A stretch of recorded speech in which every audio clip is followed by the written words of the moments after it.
గౌరవనీయులు మన ప్రీతమ ముఖ్యమంత్రి శ్రీ రేవంత్ రెడ్డి గారికి, అలాగే మంత్రివర్యులు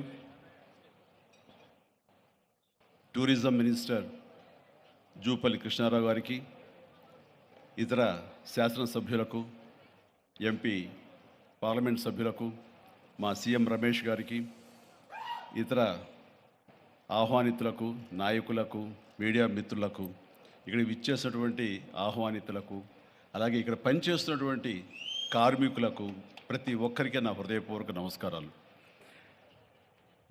ఈ ప్లేసు మీ అందరికంటే నాకు ముందు తెలుసు.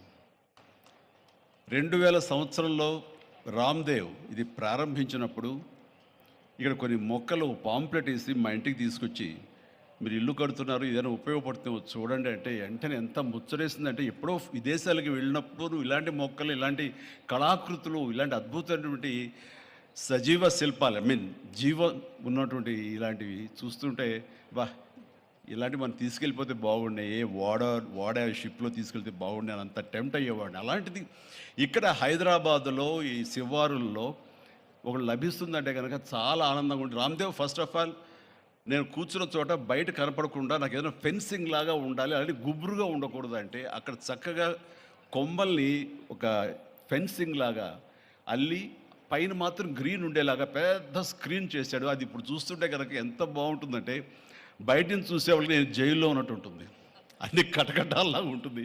అది అద్భుతమైన కళాఖండంగా నేను ఫీల్ అవుతుంటాను. అట్లాగే చాలా అద్భుతమైన చెట్లు కొన్ని మా ఇంట్లోనే పెట్టుకున్నాను. ఇవి ఎప్పుడో 2002లో 2003లోనో మా ఇంట్లో పెట్టుకున్నాను. అప్పటి నుంచి నాకు అంత ప్యాషన్.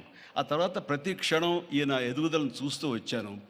ఎక్కడ నాకు ఈయన రామ్దేవ్ ఒక వ్యాపారవేత్తలా కనబడ్డు, ఒక కళాకారుల్లా కనబడతాడు. అందుకే నా మనసుకి అత్యంత దగ్గరగా అయ్యాడు.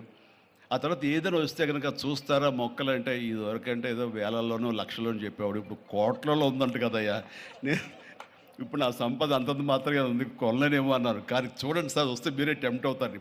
ఇప్పుడు గౌరవ ముఖ్యమంత్రి గారితో పాటు అన్నీ వీక్షిస్తుంటే ఎంత టెంప్టింగ్ ఉందంటే, ఇవన్నీ మన ఇంట్లో పెట్టేసుకుంటే ఎంత బాగుంటుంది అనిపిస్తుంది. అంత అందంగా దీనికి కావాల్సిందని వ్యాపార దృక్పథం కాదు, కళాకారుల హృదయం, కళా హృదయం ఉండాలి. నా మటుకు నేను అతని ఒక కళాకారుడుగాను, ఒక ఆర్టిస్ట్గా చూస్తాను. నేను అంత తపన లేకపోతే, అంత ఇష్టం లేకపోతే సుదీర్ఘకాలం 24-25 ఇయర్స్ పాటు దీని మీద ఎక్స్పెరిమెంట్ చేస్తూ, ఎన్నో చోట్ల రీసెర్చ్ చేస్తూ, ఎక్కడెక్కడ ఏమేమి మొక్కలు దొరుకుతాయి, ఎక్కడెక్కడ ఈ శిలాకృతులు దొరుకుతాయి, ఆ శిలలు ఇక్కడ ఎలా తీసుకురావాలి అని దాని మీద అది దుర్భేద్యం అనుకోకుండా ఇది సాధ్యమే, ఇది మన ప్రాంతం వాళ్ళకి, మన హైదరాబాదుకి, మన స్టేట్కి అందం తీసుకొచ్చేది, మన దేశంలోనే గొప్పగా చెప్పినటువంటి గొప్ప పార్క్ అవుతుందని ఆయన మనసులో మెదిలిన ఆలోచన, ఆయన పడ్డ కష్టం, తీసుకున్న శ్రమ ఈ రోజున ఇక్కడ అద్భుతమైన కళాఖండంగా ఇన్ని ఎకరాల్లో చోటు చేసుకుందంటే కనుక నా భూతో నా భవిష్యత్తు.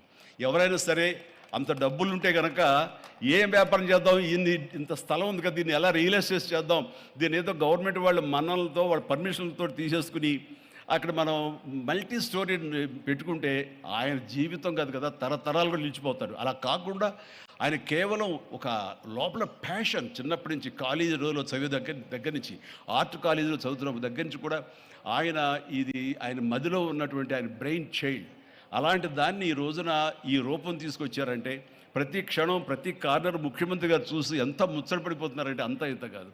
ఎలా చేశారు, ఇది ఎలాగొచ్చింది, అది ఎలా వచ్చింది ఆయన అడుగుతున్నారు. నేను కొన్ని అడుగుతున్నాను.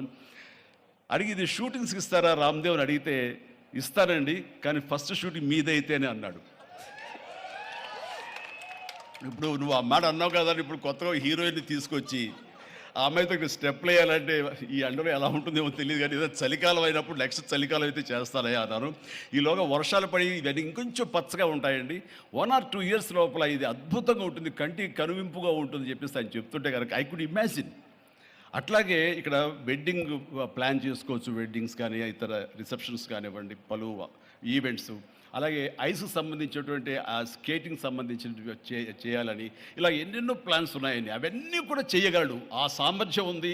అలాగే ప్రభుత్వం కూడా ఖచ్చితంగా సపోర్ట్ చేస్తారు, అందుకు సమాయుత్తమై ఉన్నారు ఆయన. అందుకనే ఎంతో బిజీగా ఉన్నారు సీఎం గారు. వాళ్ళు చూస్తే కనుక మనుషులు ఇంటి చుట్టూ ఉన్నారు. అవన్నీ అన్నీ పక్కకు పెట్టి, ప్రోగ్రామ్స్ అన్ని పక్కకు పెట్టి, నిన్నటిదాకా ఆయన ఎలక్షన్ క్యాంపెయిన్ ఎక్కడో చేసి వేరే రాష్ట్రాల్లో వచ్చి రామ్దేవ్ మీద ఈ ప్లేస్ మీద ఎంతో ప్రేమ లేకపోతే, ఇలాంటి దాన్ని మనం ఎంకరేజ్ చేయాలి అని ఆయన ఉద్దేశం లేకపోతే ఇంత ఓపికగా ఈ ఎండ్లో ఆయన వచ్చేవారు కాదు. ఫస్ట్ ఆఫ్ ఆల్ ఆయన ఇక్కడికి వచ్చి దీన్ని ఎంకరేజ్ చేస్తున్నందుకు వారికి మనస్ఫూర్తిగా అభినందనలు తెలియజేస్తున్నాను ముఖ్యమంత్రి గారికి. ఎందుకంటే అలాంటి వాళ్ళు అనుకుంటేనే, వాళ్ళ కళ్ళలో పడితేనే, వాళ్ళు ఇంప్రెస్ అయితేనే దీనివల్ల ఎంతోమందికి ఉపాధి కలుగుతుంది, ఇది ఎంతోమందికి కనువిందు కలుగుతుంది. మరి ఎంతోమంది ఈ ప్లేస్ని వాళ్ళ ఈవెంట్స్కి ఉపయోగించుకుంటారు. తద్వారా టూరిజం పెరుగుతున్న ఉద్దేశంతో కూడా మన జూపల్లి కృష్ణారావు గారు దీన్ని ఎంకరేజ్ చేయడం కోసం సమాయత్తమై ఉన్నారు.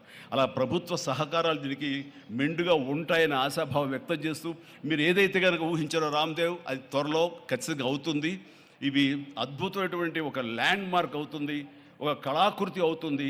అది రాష్ట్రానికి వన్నీ తీసుకొస్తుంది, హైదరాబాద్కి తలమానికంగా ఉంటుంది. ఒక హైదరాబాద్ ఒక ఇల్లు అనుకుంటే ఇంట్లో ఒక అద్భుతమైన పెయింటింగ్ పెట్టుకుంటే ఎంత బాగుంటుందో, ఆ పెయింటింగ్ ఈ రోజున ఈ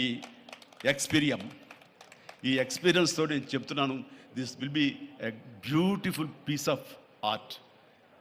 అందుకని మరొకసారి వారికి నా హృదయపూర్వక ధన్యవాదాలు, అభినందనలు తెలియజేస్తూ ఈ అవకాశం వచ్చినందుకు అండ్ సీఎం గారితో నేను ఈరోజు ఈ ప్రోగ్రాంలో పాల్గొన్నందుకు నా సంతోషాన్ని తెలియజేస్తూ all the very best, God bless.